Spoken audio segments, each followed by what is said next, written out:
இன்னைக்கு டே 10. இந்த 10 நாள் பத்தி தான் நான் பேச போறேன். இது யூசுவலான டே விலாக் கிடையாது. அண்ட் இந்த 10 நாள் பத்தி சொல்லணும்னா, நான் கன்சிஸ்டன்ட்டா இருப்பேனான்னு நினைக்கவே இல்ல. பட் இருந்தேன். அ யூசுவலா நான் வந்து ரொம்ப கான்ஷியஸா இருப்பேன். ரொம்ப அழகா தெரியணுன்ட்டு. ஆனா இந்த 10 நாள் அப்படிலாம் இல்ல. நான் ஏந்திச்சேனா அப்பதான் ஏந்திச்சேன். நடுவுல எனக்கு கிரேவிங்ஸ் ஆச்சுன்னா, ஆமா எனக்கு கிரேவிங்ஸ் ஆச்சு நான் இதான் சாப்பிட்டேன். என்னால இதான் சாப்பிட முடிஞ்சுச்சு நான் சாப்பிட்டேன். அப்படின்ற மாரி அவ்ளோ போல்டா நான் வந்து சொன்னேன். அண்ட் என்னால நம்பவே முடியல. ஓகே.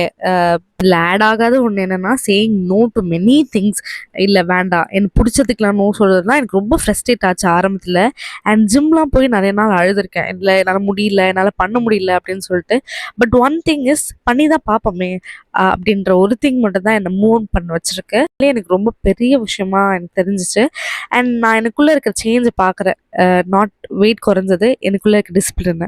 பி ஃப்ராங்க் ஸ்டார்ட்டிங்ல என்னால மெயின்டெயின் பண்ணவே முடியல என் டயட்ட. அதுக்கப்புறம் போக போக இன்னும் நம்ம டயட்ல ஸ்ட்ராங்கா இருக்கணும்னு தோணுச்சு. அண்ட் இன்னும் 20 டேஸ் இருக்கு. Thanks for making me be real here. Thank you.